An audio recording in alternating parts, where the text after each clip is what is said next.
loved it. There was something, I could tell there was something in me which needed to go down this route. And I was really lucky. My mum once just turned to me and said, Stephen, why don't you look to see if there's a university overseas where you can do this, learn, study this and do it for a living? And I thought, yeah, wow, what would it be? And came across graphic design, and that basically completely changed my life path. And it's pure chance, just again being exposed to Adobe and then having really supportive parents.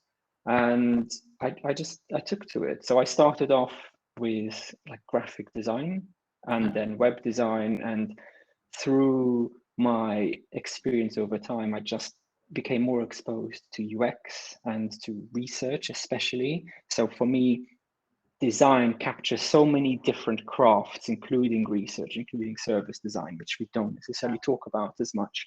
But yeah, I'm so grateful for where these chance encounters led me. So that's my journey into design. That's very interesting. I mean, yeah, especially in that time, right? It's like, yeah, PhD might have been the safer choice in becoming a doctor and following that route. So I probably wouldn't have made it anyway. So who knows, right? Who knows? Who knows? Sakky, what would you say? What were the most important lessons when you got started in the design field, in your design journey? What were the things that you were most thriving on?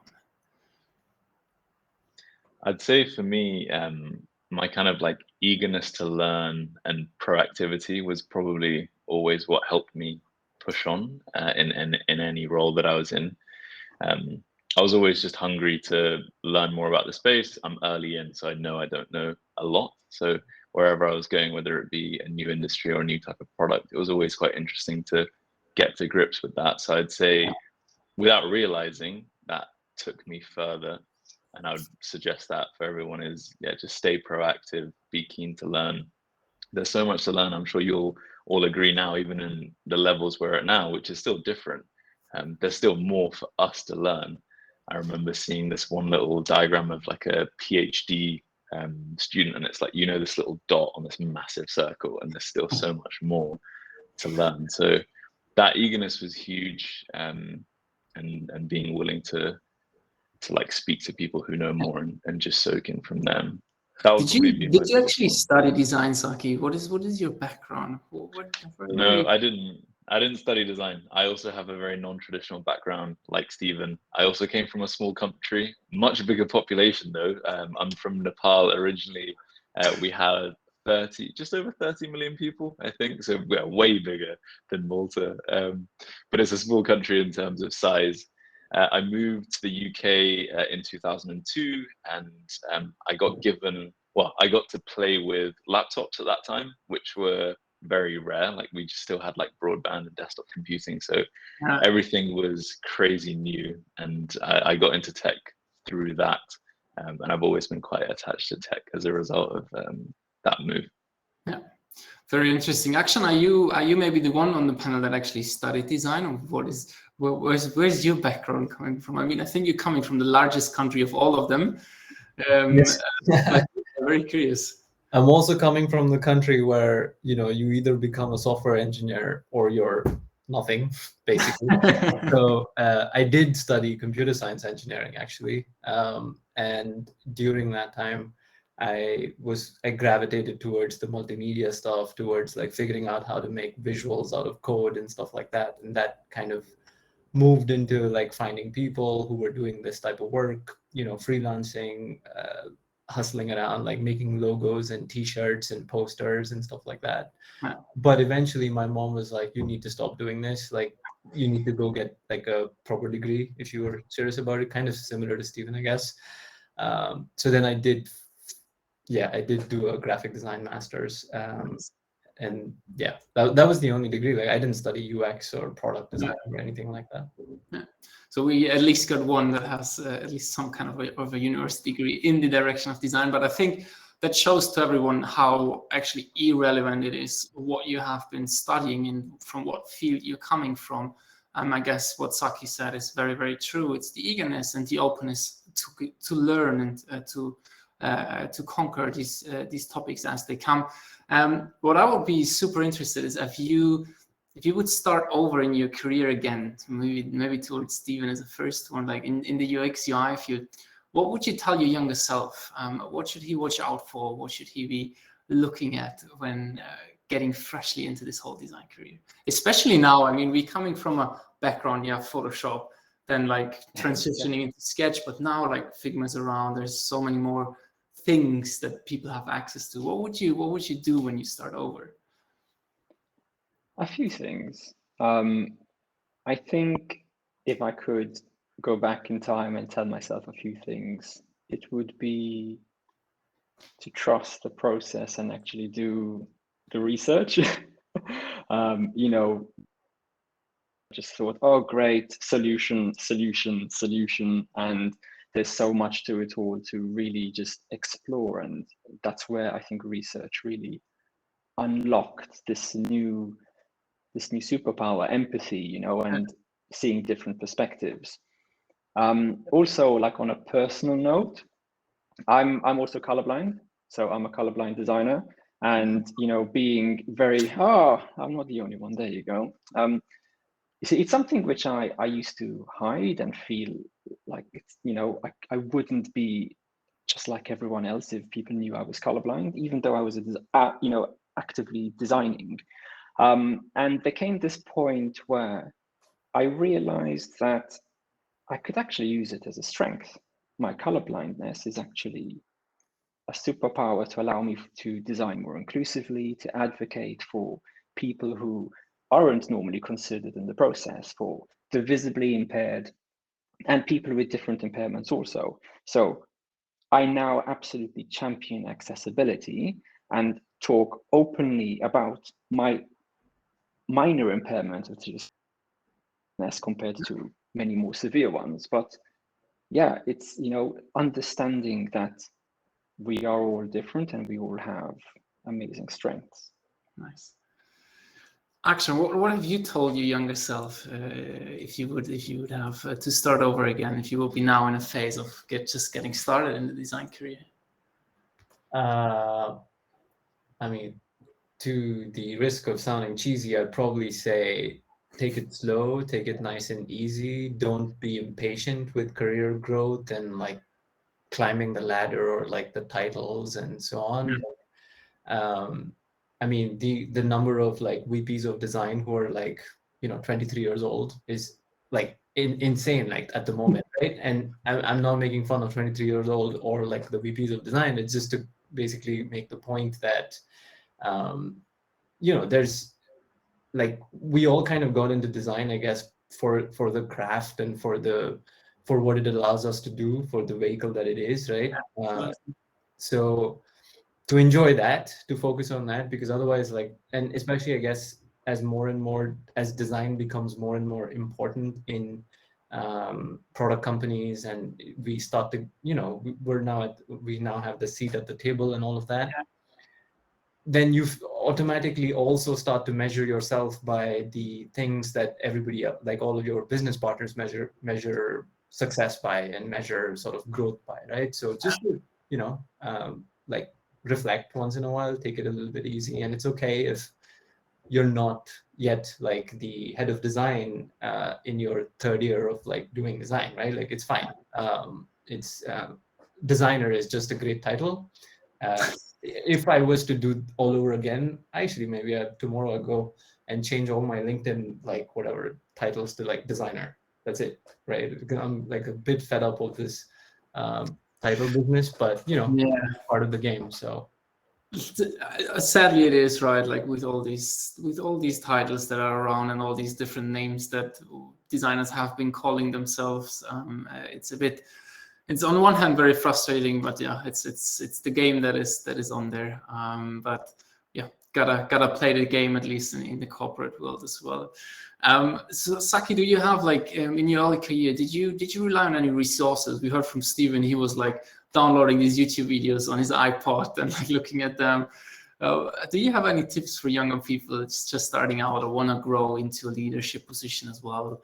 What kind of resources were you relying on? Where there's a lot of books, tutorials, maybe some insights into that? Yeah, in terms of content, there's so much content out there to learn anything. You could just spend a lifetime on YouTube to figure out what it is that you want to learn. So I definitely use different YouTube tutorials to help me out. Early on, I would say podcasts. So Honest Designer Show was one that I listened to a lot, especially as I was getting started. It was great to hear from these leaders. And then Medium blogs from either individual designers or just companies posting it as well. Those would be kind of some of the classic content that I read. But I'd say one of the biggest ones is, and you learn this, and we'll touch on this in terms of as you grow as a designer, but reading non-design books is massive. I read so much around business, psychology, productivity and stuff. Like those are huge. So my all-time favorite is probably Deep Work. It's such a good book about obviously deep working and focusing, but so much more than that. And then just getting to kind of grips with like basic financial terms helps you out a lot with speaking the language of the rest of the business. So I'd recommend learning about learning from non-design books as well.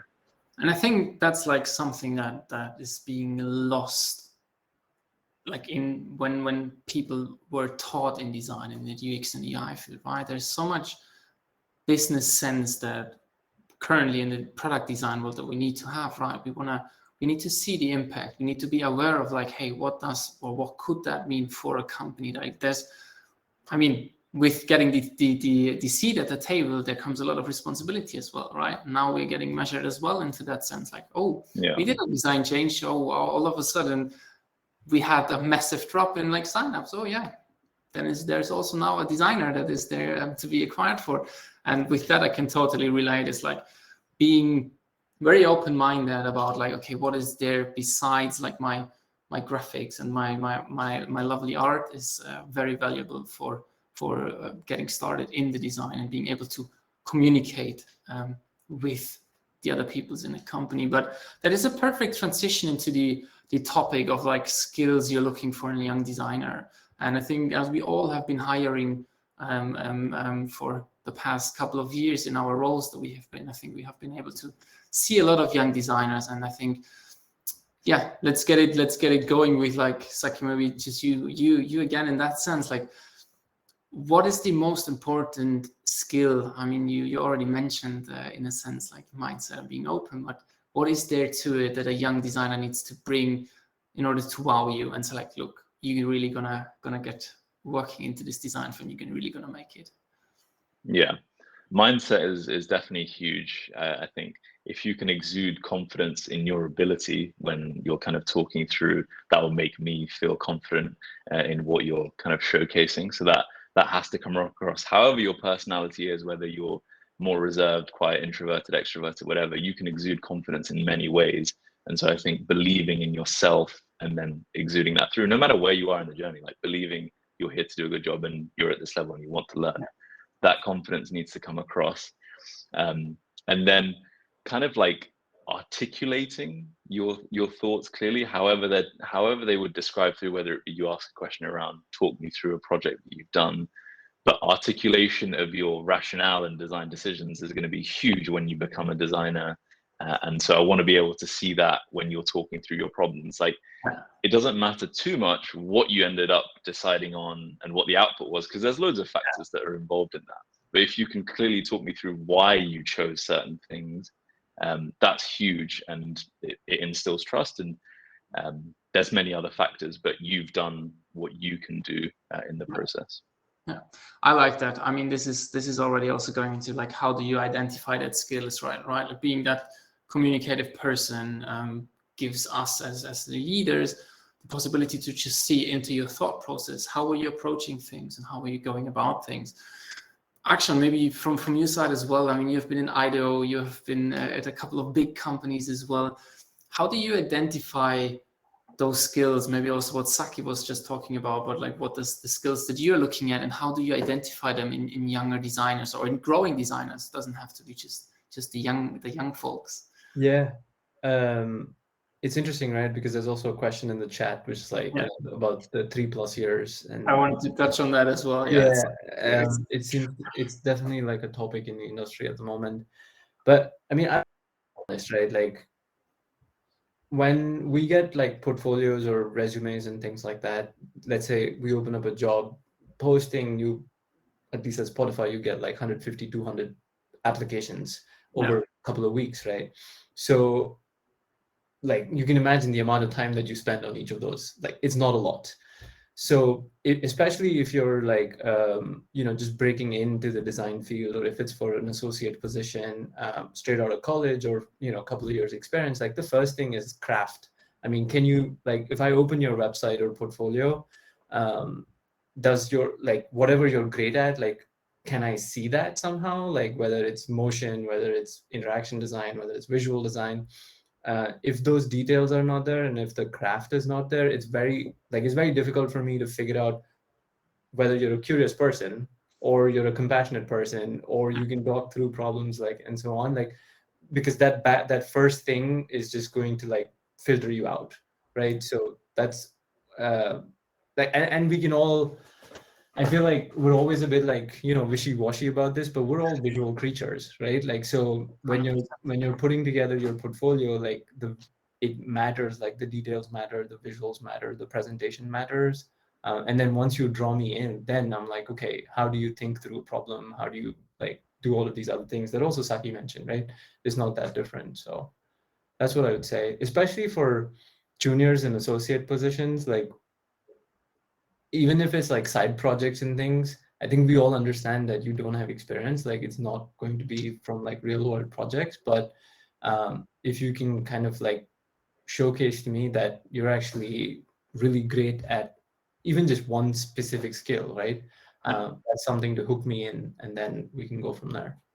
Yeah, no, that's super interesting. I mean, I've seen that time and time again as well. That's right. Okay, there needs to be in one or the other way, there needs to be something that hooks you on a portfolio, on the CV. It doesn't have to be purely the design, but it's like just something that is there that draws you in. And I guess especially with the amount that you're getting of CVs and like applications.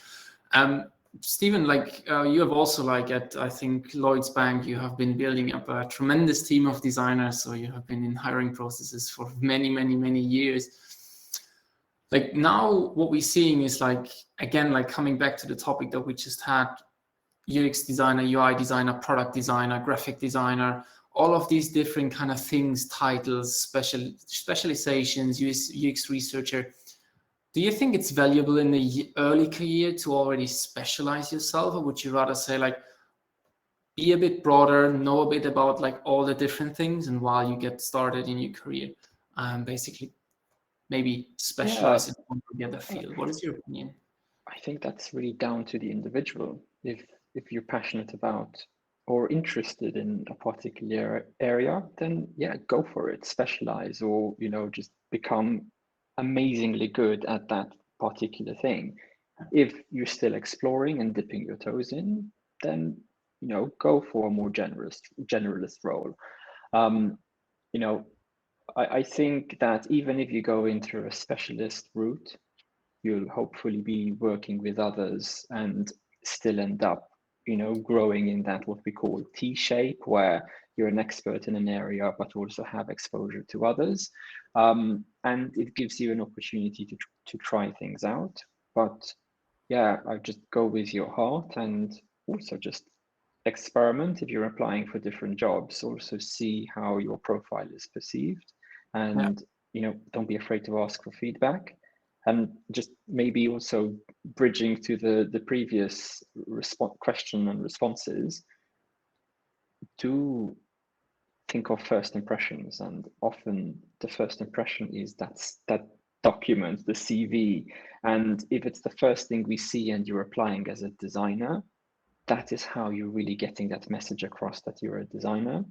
And to my earlier point, if I could tell myself to do more research up front, look at what other CVs look like, see how other people are packaging their profiles and their case studies. Because when we only look inwards, we're blinkered, and there's so much competition out there. Really bring your best foot forward and have that portfolio link as prominent as possible on your CV.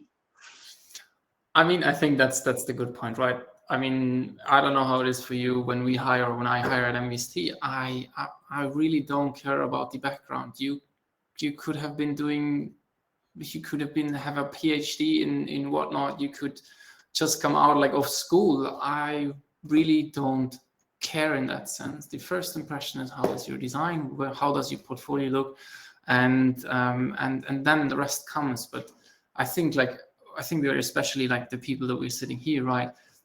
We have such a diverse background, and we all ended up in that kind of position, and we all had someone that didn't look at our CV and said, "Oh no, you are not going to be a designer because you studied, you wanted to become a doctor and studied in a PhD."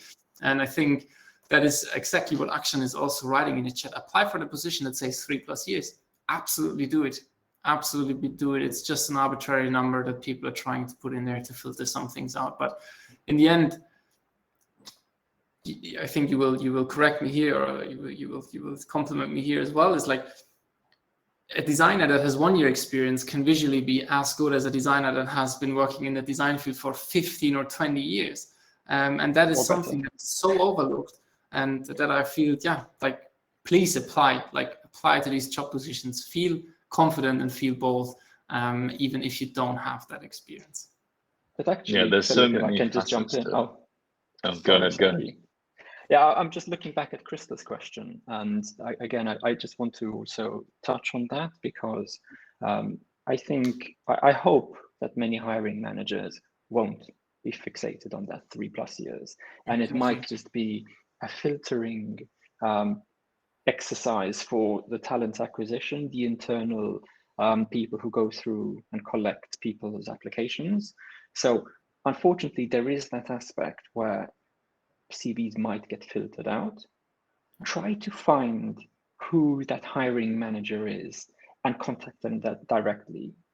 We have LinkedIn nowadays, which is really helpful. Just really don't hesitate. Go for what you want, because if you're being filtered out without reaching the decision maker, then it will be a challenge. And unfortunately, it's the reality that if there is that criteria, it's not because they're rejecting you, it's just because there's a checkbox exercise. Try to get through to the right person. Sorry, Sakky. Completely. Sakky, do you want to bring your point across here as well? Yeah, no, I think that's a great point. Philipp and Akshan, you both talked about standing out in the hook.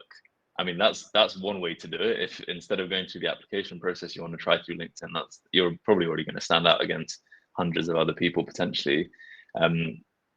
So yeah, I think that's a very underrated thing for sure. Yeah, I mean, I completely agree. We already went into the whole topic of portfolio. How do I present myself? We have been talking about CVs. We have been talking about portfolios. I think someone mentioned it as well, like Akshan, like you said it as well. I think in the beginning when we touched the topic, it's like some of the project, we know that these are like made up project and that these are not real life projects. But what would you say, like, what can a young designer do that hasn't much work experience, that can't show a lot of work? Like, where should they go? What should they do? How should they spice up their portfolio? What are like some tips from your perspective? And I will leave that question open to the three of you. I think, like Akshan said earlier, you appreciate that early in the journey you may not have real work, and that's completely understandable. We're not going to expect hundreds of real life use cases with metrics for your work if you're just starting out. So I think even showing initiative to try and do redesigns or case studies with examples of websites and apps maybe that you're interested in. There's one thing that I did that helped me at least have something on my portfolio is, I'm sure we all have this. If you're getting into design, there's probably a product that you absolutely hate and you have hundreds of ideas that you think you can improve. So just talk about it, write about it, go through the design process as if it was a real product that you're working on, and that can help show process, right, which we all want to see. You can splash in your personality in there as well, but there's probably that one product. So I'd say find the one product that always nags you. For me, back in 2018, it was TripAdvisor. Absolutely hated what it used to be. They've improved it now, but find that product and then just do a redesign or a case study on it, and that's the best you can do, right? And that shows a lot. Yeah, I mean, you caught on the DJ just posted something in the chat as well, app critique. I have been watching your series, so guys, if people in the chat, if you haven't checked it out, there's a cool app critique series by Sakky and DJ, where they're just taking apart most popular applications, and that's a way of learning. That's something that I did. I mean, I don't have a graphic design background at all. I came into this weird transition period between Photoshop and Sketch. All I did was I took screenshot of the applications on my phone and I delay them underneath my artboard and I try to copy the designs. That's how I learned spacing. That's how I learned product design. And I think, yeah, that goes very into what Sakky just said. So what else can I do, actually, Stephen? Do you have anything like that you did in particular to spice up portfolios in your early career as well?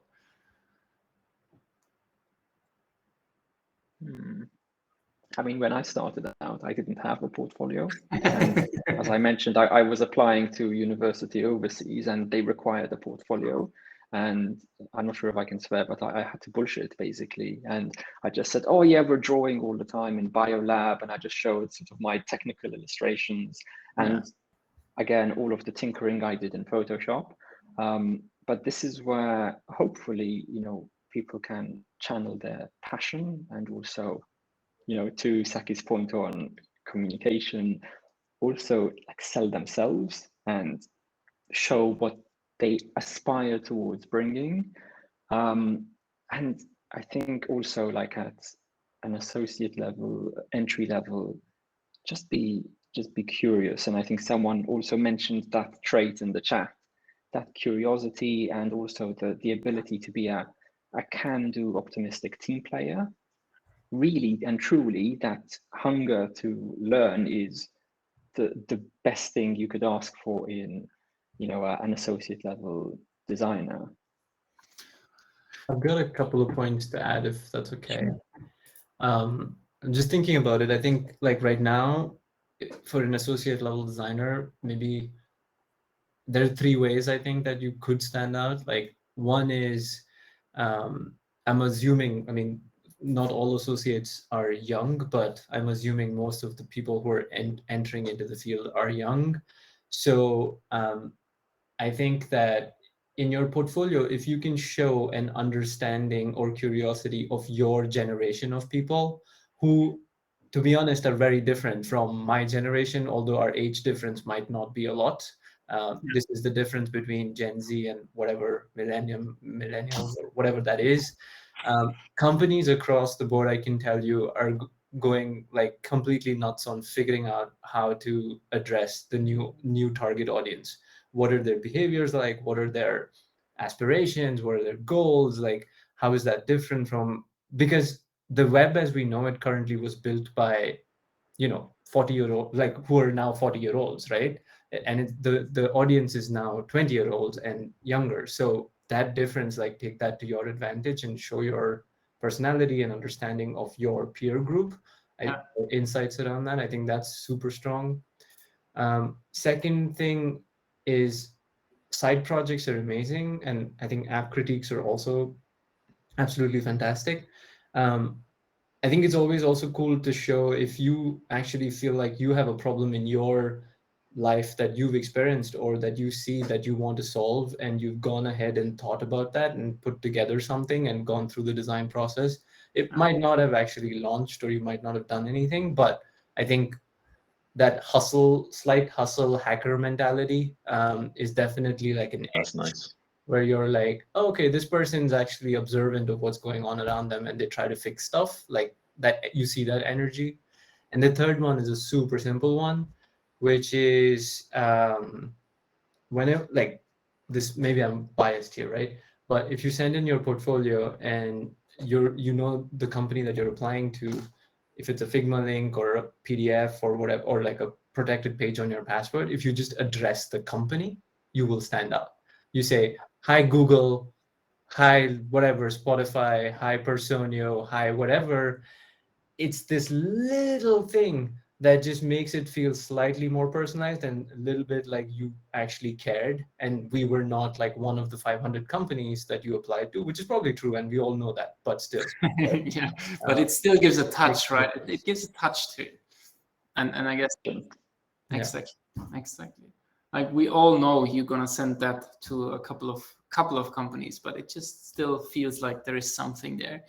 Now we're already moving into one of the last topics. So just quickly to all of the people that are attending, I'm going to open the Q&A panel already. So in the chat, there will be appearing a specific Q&A tab where you can type in questions. They will store up because I see a lot of questions already coming in and I don't want to lose them.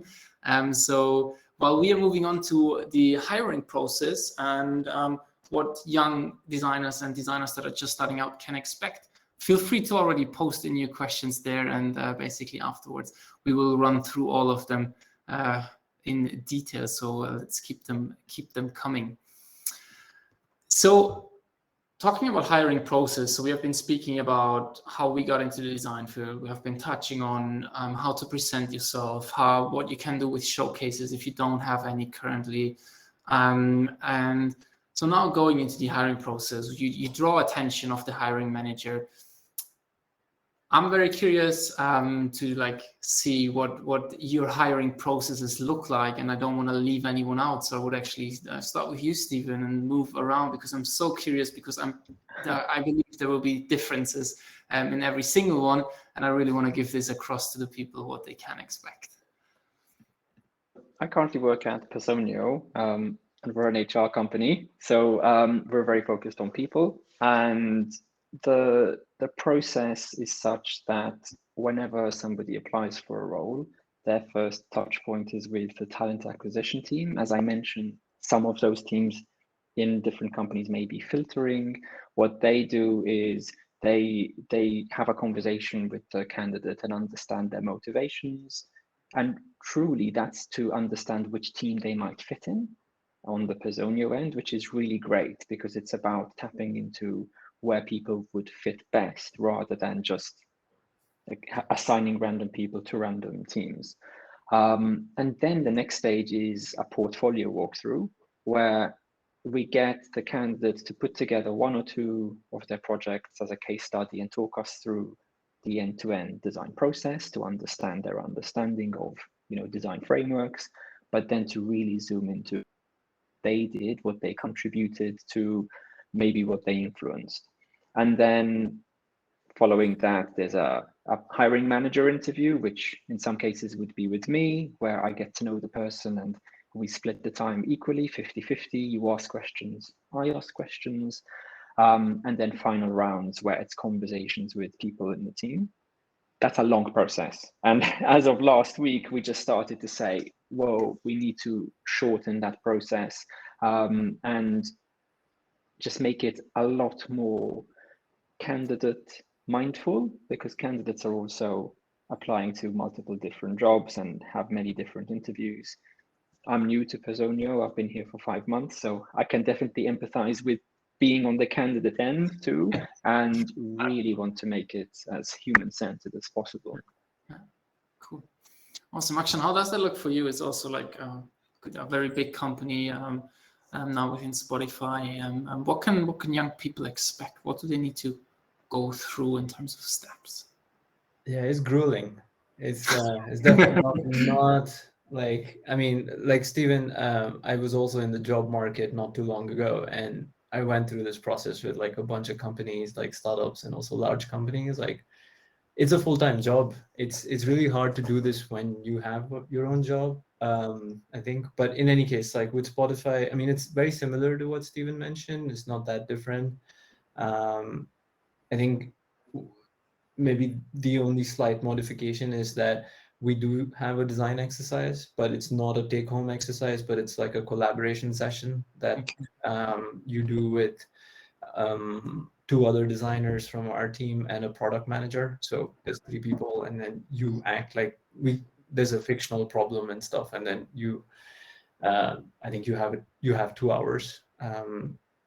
But the nice thing about it, I guess, if there is a nice thing, is that it's not that you're left alone to like solve something and then come back, but then you're actually like working with these people.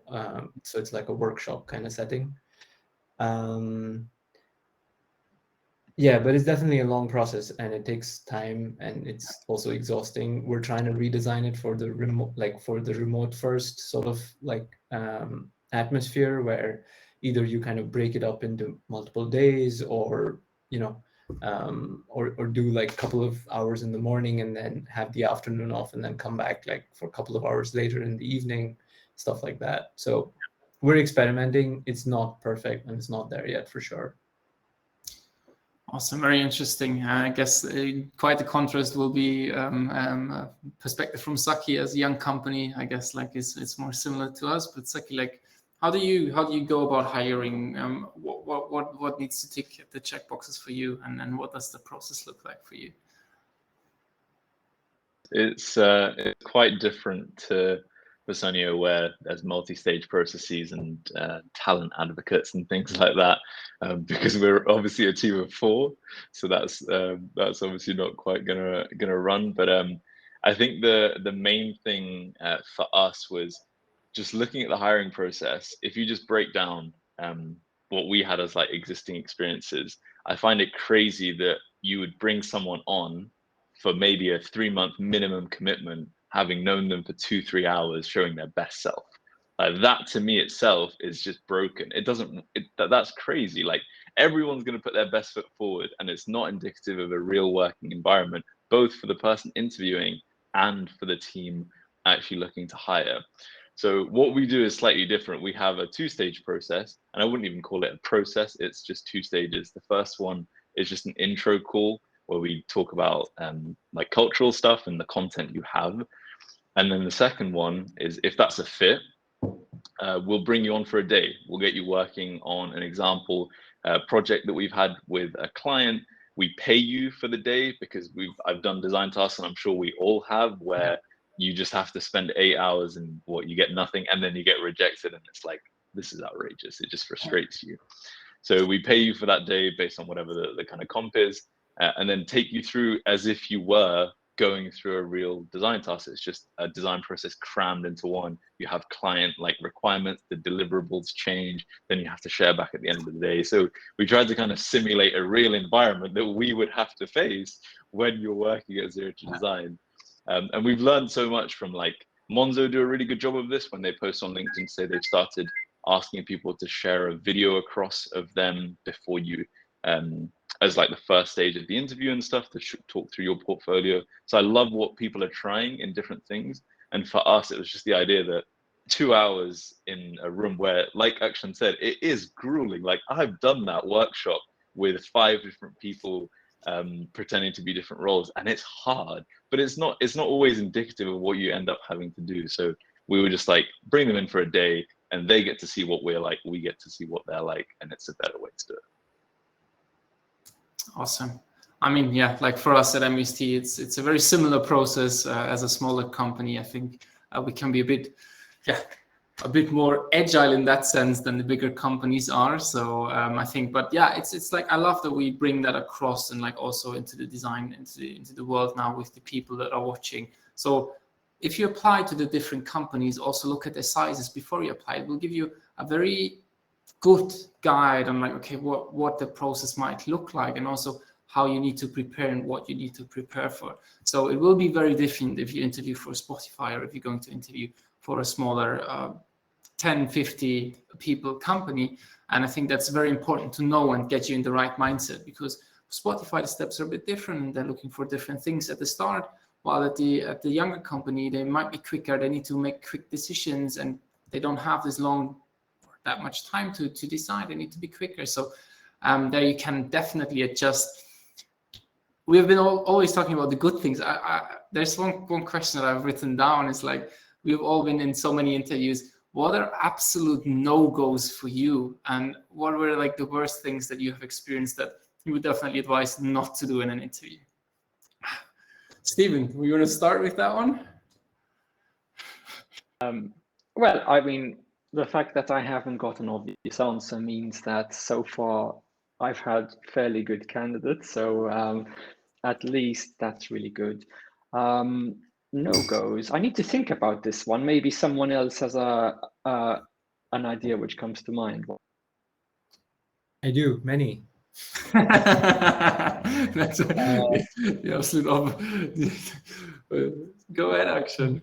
Well, I think the biggest no-go that comes to mind is like, you know, either bad-mouthing your ex-company or teammates or people that you work with, or like blaming them for things not going right, not taking ownership, or like blatantly, you know, shifting the blame and stuff like that happens sometimes. It's like, oh, this project was great, like we did great design work, but it didn't go anywhere because the engineers were too slow, or like the PM, like whatever, XYZ. I think that's part of like being a designer now in this new age, where if you want to influence, then you also take the accountability along with that, like, you know, along with the influence and stuff. So that's a huge one for me. Cool. Sakky, do you have any examples where you say like, oh, that was an absolutely no, that was a bummer, like don't do that? I think in terms of no-go, it's hard. Like sometimes people just aren't cultural fits, and it's fine. Yeah. Like there's nothing you're going to do. It's just, Yeah. you know, our way is different to your way. And that's cool. We go our separate ways. One thing that I can think of is like, even if you don't know something, just try to think through how you might approach it. Or if you haven't been in that experience, maybe give a bit of an indication as to how you might approach it. Don't just answer, I don't know. If you really are in a position where you like literally have zero idea, maybe even pivot it in a positive way to say, that's really interesting, I'll go and learn more about it. But I think that would be the only thing. If someone asks you a question, you're really finding it struggle to answer, just talk through your rationale as to how you might approach it. It's understandable, like lots of things might be going on in your head at that time. You might miss stuff, or you don't know, but handling that pressure is probably another thing that we're looking for in an interview. So rather than saying, I don't know at all, try to think about how you might approach it and talk through that process. Yeah, nice. So someone just wrote in the chat, I had that interview question, what is a no-go for you? I think it gives it gives us as an interview quite some like some guidance who you are and like what makes you tickle. So I don't believe it's a particularly bad question in that sense. And you can give very clever answers to that. Maybe to ramp up and round up the roundtable that we're having, as basically ending it on a high note, why don't everyone share like one tip for a young designer that is in the process? I think we also had a question now in the chat, any interview tips, maybe to round it off and then go into the Q&A. What is your number one tip for a young designer in the HR process? Sorry. Let's go. We're out of time. Yes. Who wants to start with? I can share one. Yeah, let's go. I can share one. I think honestly, just be authentic. Just really be your true self shine through. You know, again, I've had imposter syndrome. I tried to be the person I thought I should be versus the person I actually am. And you know, when interviewing, I really want to know who you are and just get to know you on also like a genuine personal level. So yeah, just be yourself, and you know, we're all humans, connect on that human level. Completely agree with that. And if your true self doesn't work with one company, it will work with another company. You just have to find it. Want to work there then, right? So exactly, and yeah. Any other tips for all our younger folks out there for the interview process, where you would definitely advise them for?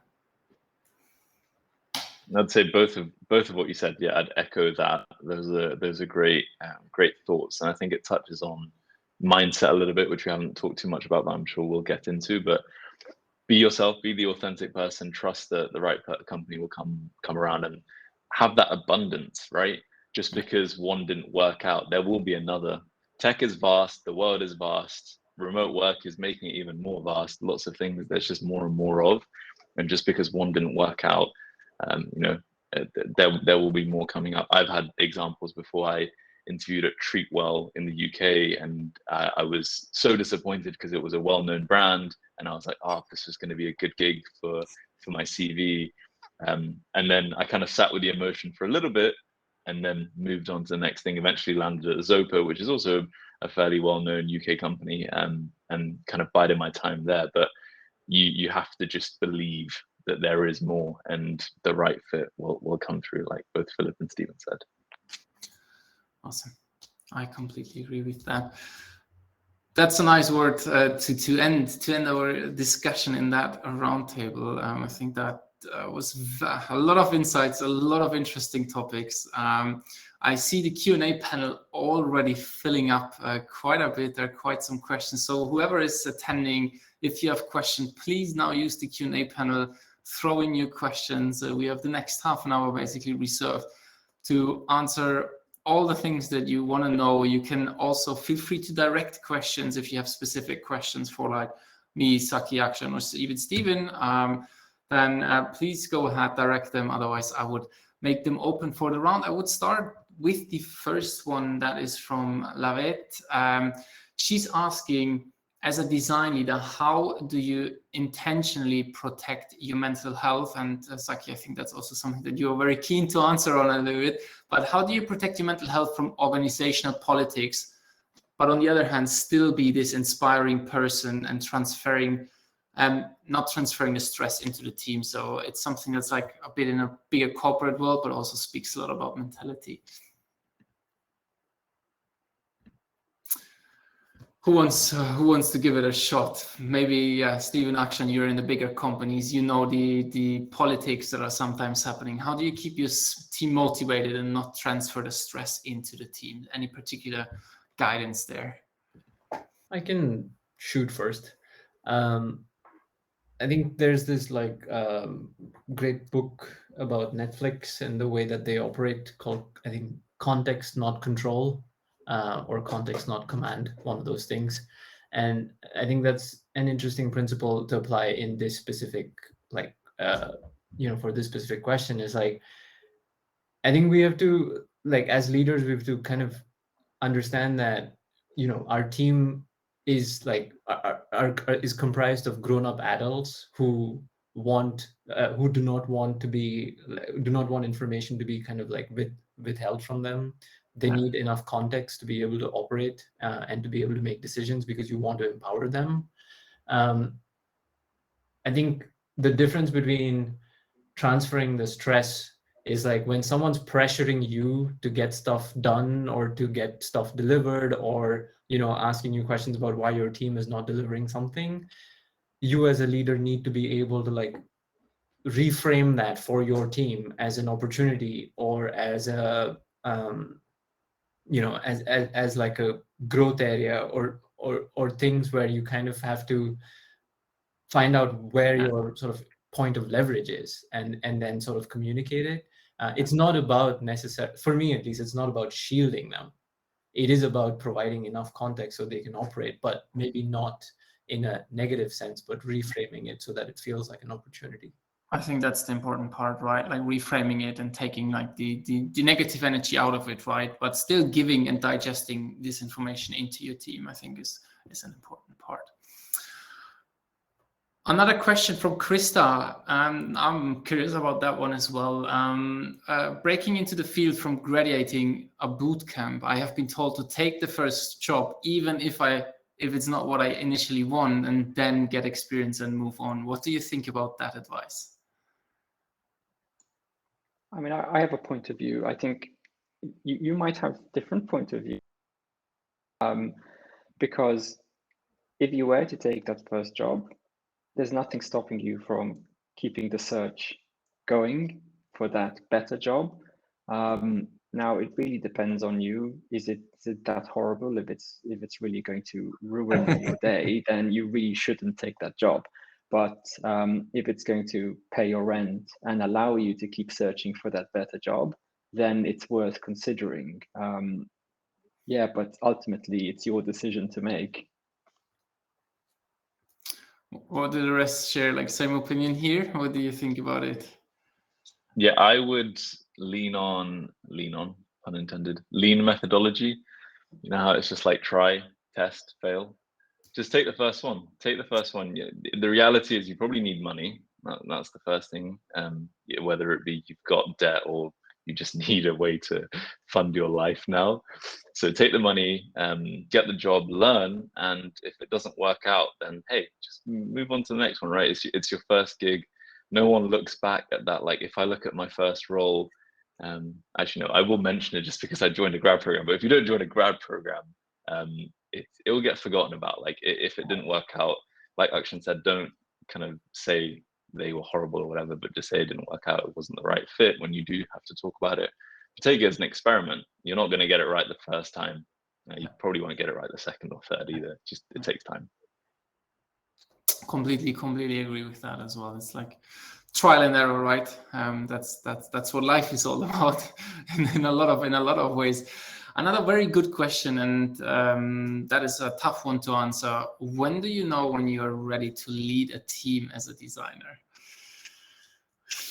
Sakky, how did you find out? Did it just pop up and like it came yeah, mail and said like, yeah, I might start with this. You don't. The secret is you really don't. You don't know when you're ready for a lot of things. I don't know when I'm ready for most things. You just get thrown in at the deep end. You stick to your principles, you try, and you kind of get through it. You ask for help when you need it, but you don't. And I would say that's probably the right time to jump in, is if you've done a little bit, but you're kind of scared and thinking, oof, I've got this other thing to do. That's the moment when you should make the jump. Because when you say this, I've got this other thing to do, you're probably just holding out. You're just ready, and maybe your body is telling you like, it's a little bit risky, and as humans, that's normal. But take the jump. You won't be ready, but you'll get through it if you just stick to what's gotten you this far already. If it doesn't scare you, the step should have been taken on way longer before. So if it doesn't scare you, you're already past the point of being ready, I would say. I'd add maybe like two more practical things, I guess, in this context. Is that one is like if you find yourself caring a lot about your teammates and how they're doing, and and if you are naturally drawn towards mentoring other people, I think that's a great sign that you might be ready to like go into a leadership position.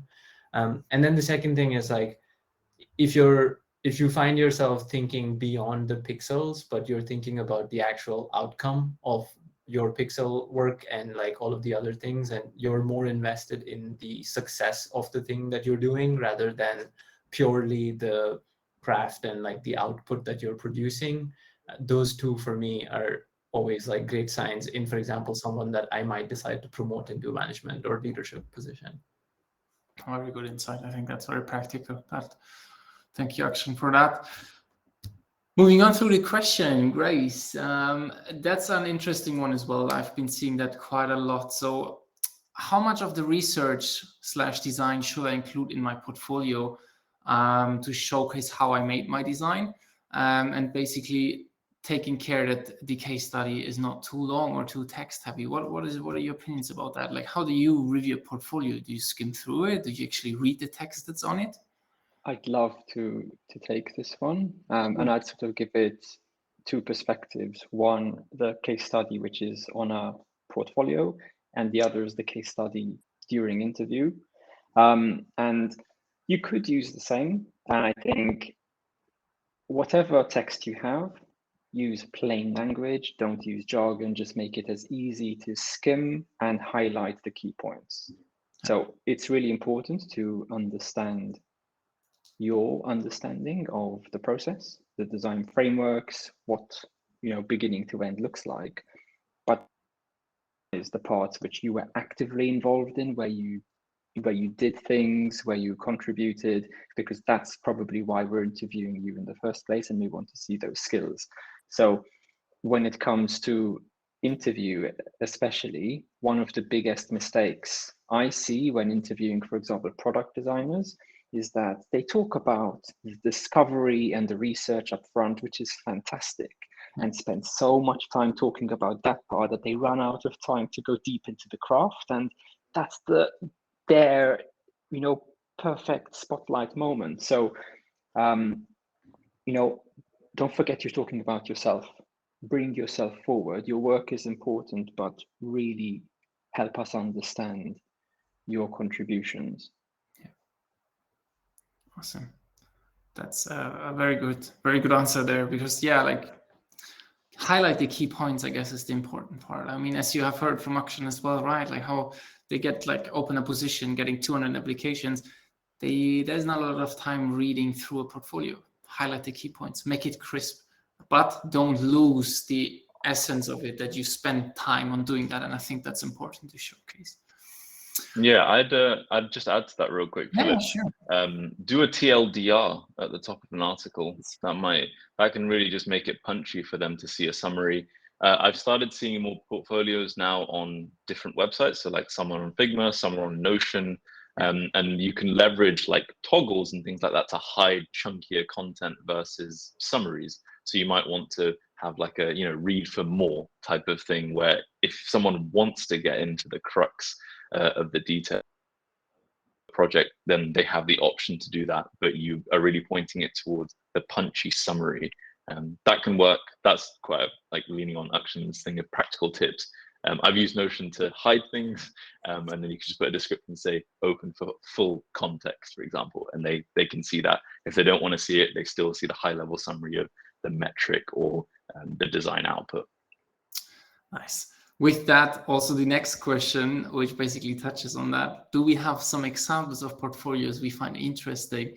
I would leave that a bit open, and maybe while we answer a couple of other questions, maybe if you have something that you're particularly fond of, we can post them in the chat.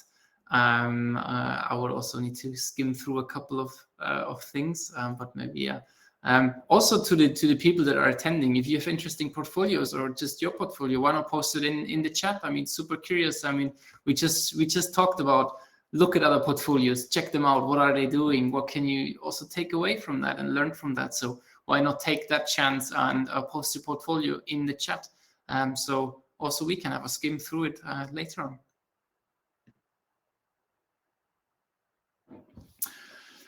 Question from Aki, and that is a very interesting one. So he's saying, being a design leader myself, I never experienced a great design test experience. So he's talking about the design task, the take it home, like a thing. So he personally tends to make a combination of portfolio review and live design session rather than whiteboard or than an actually UI design. Actually, I think it's a bit of the topic that you've been speaking about as well. How will you optimize that process to inclusive for busy folks, right? Like how like we all spoke about, like our process takes quite some time. So Sakky's process has a test day. Akshan has like with a couple of test days. How can we optimize that for people that are currently in a job position? What would you think about it? What could be good ways to do that?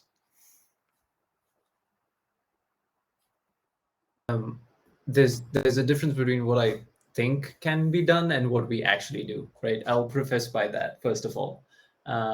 What I think can be done is like actually piggybacking on something Sakky said earlier. I think as we move more and more into like the remote space, as more like, you know, all of the companies going to distribute it, I think there's a lot of stuff in the hiring process that can be done async, actually.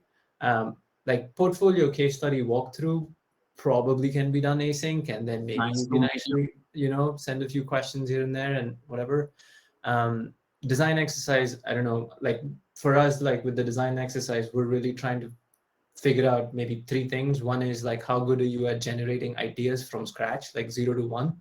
How quickly can you go? How broad can you go? And 2, like, how are you at collaborating with other people in the team? And then 3, maybe like, can we see some amount of like your leadership? Like, are you able to take ownership? Are you able to like move the process forward? Those things are probably more tricky to do async, right? So I think there's an optimization challenge.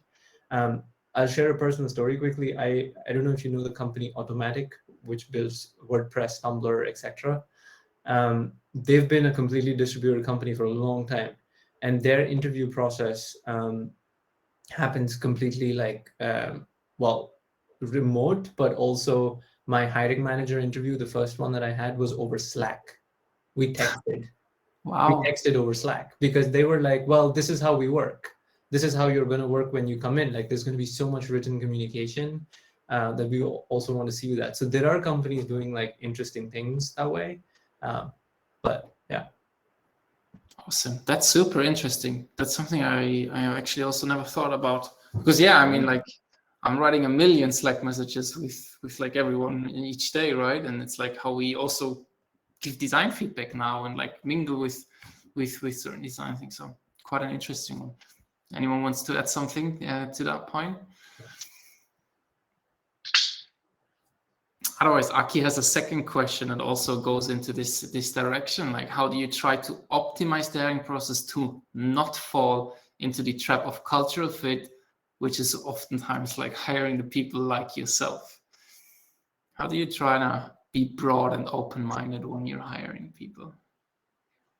I can start with this one. I think you have to first recognize it, kind of like a problem where you're just like, there's a problem.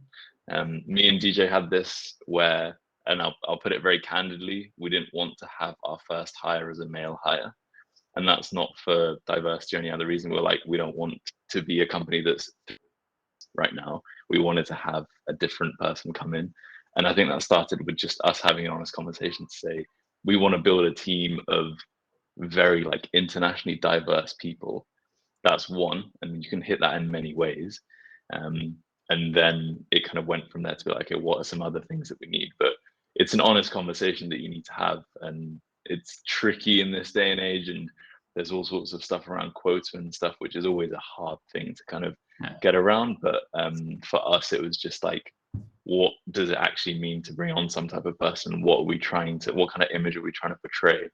And recognizing that and being aware of that, the awareness is really important.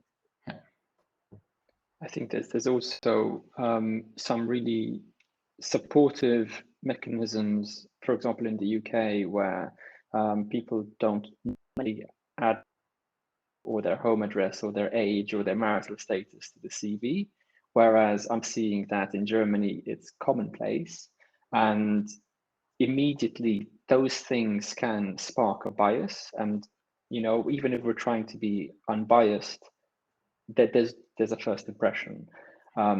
So even when I'm trying to review profiles, that's why I want that portfolio link so prominent, so I can just click away from the CV. But I think we also, as managers, have that responsibility to actively find build a diverse team, but also to hire people based on merit, and really just not be so insecure that we need to find a person who agrees with us, but actually find someone who can challenge us in new ways and actually help us grow as individuals. Nice answer to that. Next question that we're having from Taha: do you have any advice for when you're stuck and can't think of a proper design and just have tunnel vision? I'd like to give my 5 cents on that very quickly. There are so many products out there. Like, I spent the first 2 years of my design career every single day going on Product Hunt and logging in and looking at all the products that are on Product Hunt and just seeing what they're doing good and bad. So if you're stuck, go there, check out a couple of similar products. There's Dribble, there's Behance. Get some inspiration there. Broaden your view on like the design that you're currently doing. Often you can adapt things, right? If you're looking for card layouts, like look at mobile banking apps. Even if you're not designing a mobile banking app, take some inspiration from that. I think that is, like, from a pure craftsman perspective, that is always quite helpful in that sense. Or Taha, just take a break. You might actually just need a break and some fresh air. Honestly, just go for a short walk and get your circulation going and relax and return when you're ready. Yeah, that's a great idea. I'll add another tool or website, Philipp, to your list, which is mobbin.design. Yeah, Mobbin is so good. It has the extensive journey of so many products in there. So to add to the list. Yeah, Stephen, you should check it out, mobbin.design. Super cheap as well, by the way. There is a pro version. There's a pro version that's very cheap. You can search by screen. So Philipp, what you mentioned about cards, you could just search cards and Exactly. it will show you the examples. It's where I amazing. go to see like screenshots from Spotify, like the app that I work on is like, that's the place that I go to get like screenshots to be, because it's all in one place and it's easy. Awesome. That's a good one as well. We haven't touched that point as well. Fraser is asking speculative or solicited applications. Like, what if you find a company that you want to work for that the job opening might not be there? Should you still apply? What are your thoughts on that? 100%. Shoot your shot. You miss 100% of the shots you don't take, right? That's the kind of classic saying. That's the quote. Yeah, that's the quote. Just do it. If you feel as though there's a need, put yourself out there. You'll have talked about standing out. That's about a great way as you can get to stand out. You might even want to go one step further to be like, I had a look at your site or your product and thought of these ideas. Maybe if you want to go one step further, if it's really small, you might want to suggest an improvement or come up with an improvement. And to be honest, if you see that on your email or your LinkedIn, I'm having a conversation with you. Like, that's a no-brainer.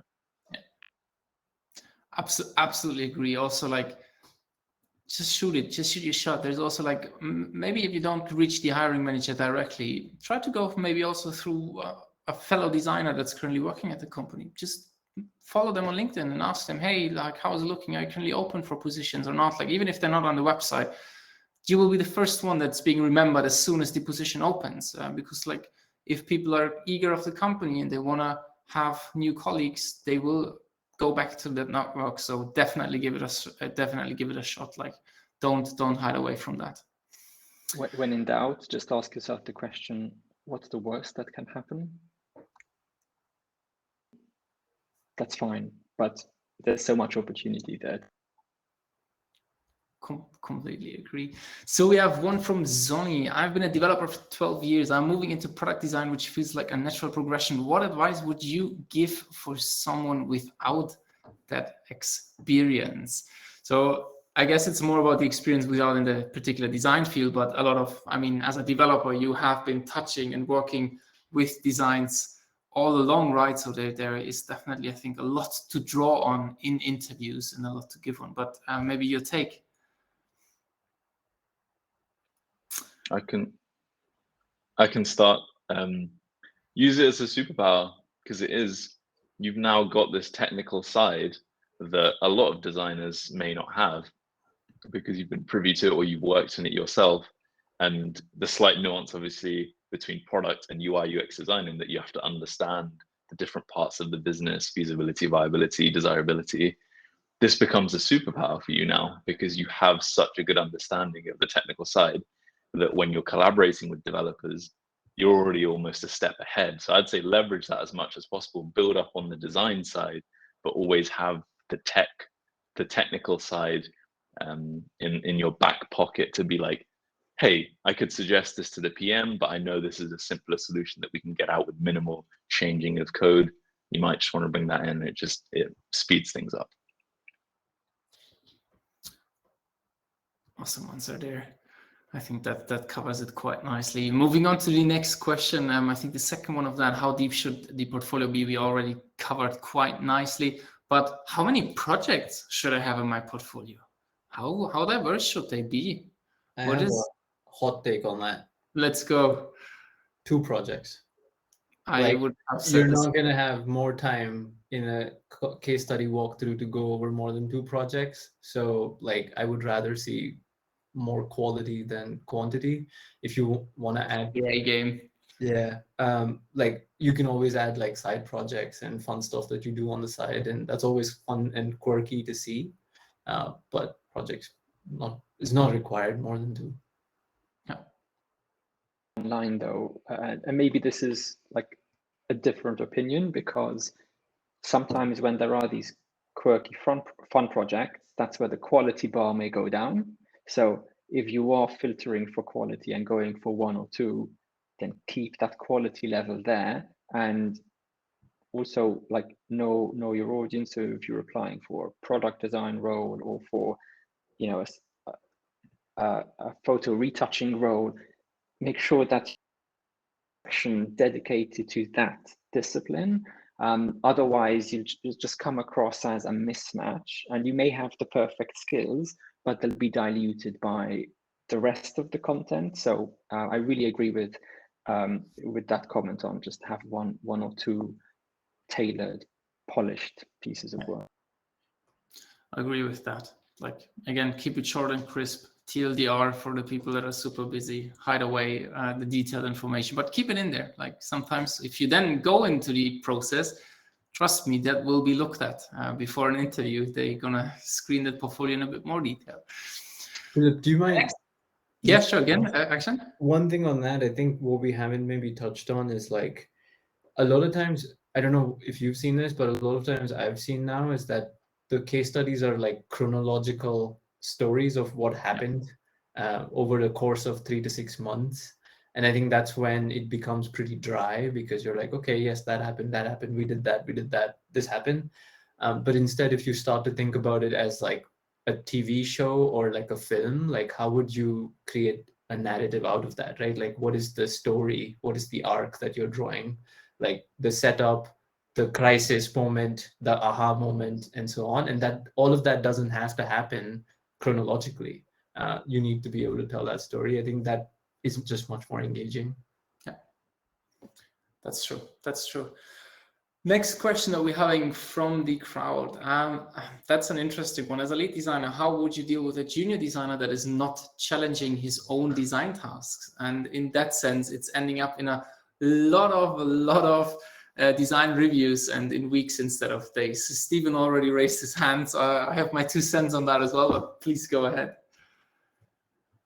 So a person's point of view, but they're a junior designer, and it's our responsibility to mentor them and help them build that confidence to challenge. So remember that at that level, they need support.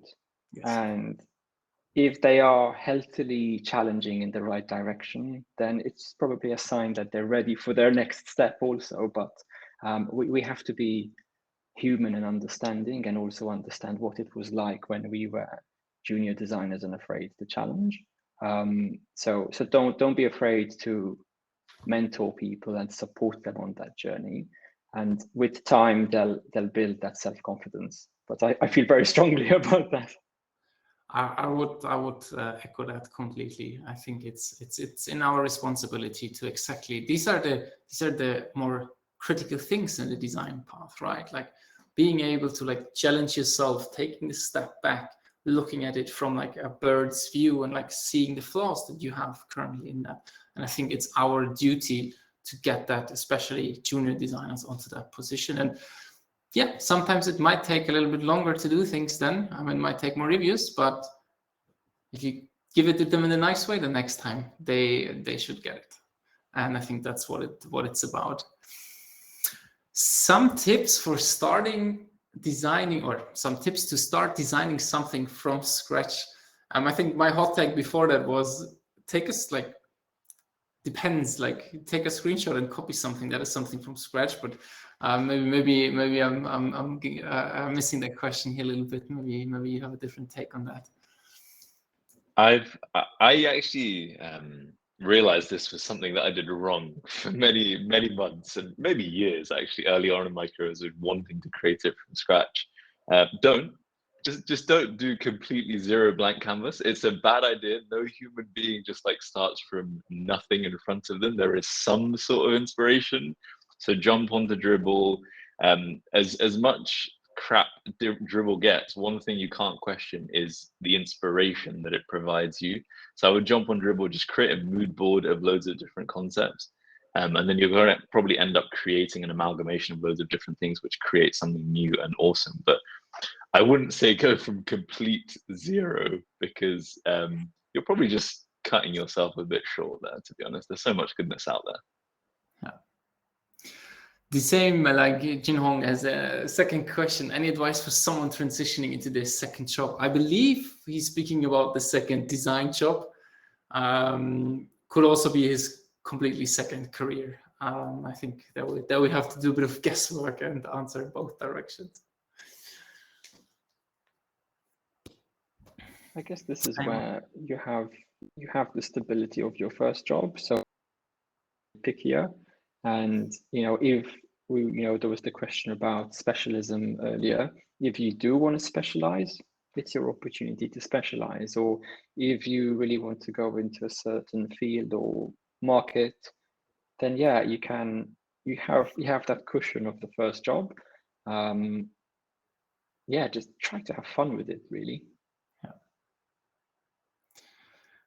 Good answer to that question.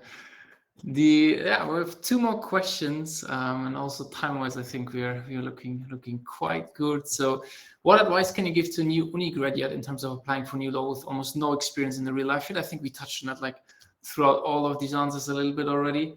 I think, from my perspective, don't hide away. Like, we know that you're just coming out of uni. We know that you don't know all the things. Don't try to mask it and be yourself. That are my hot take on this. There's also internships, right? Like we don't talk about them a lot, like, but I mean, internships are definitely kind of positive way to get your foot into the door, and then you can do multiple internships if you're so lucky and have the time and so on. Like it also gives you a bit of sense of like, especially if you're coming into the field, like, what type of company do I want to go to? Because I think Philipp touched on this earlier, like tech, at least since we're talking about tech in general, like tech is so vast, the types of companies are so different, the fields are like, the industries that we touch are different, sizes are different and so on. So it's not a bad idea to intern somewhere for some time and then take it from there. Absolutely true.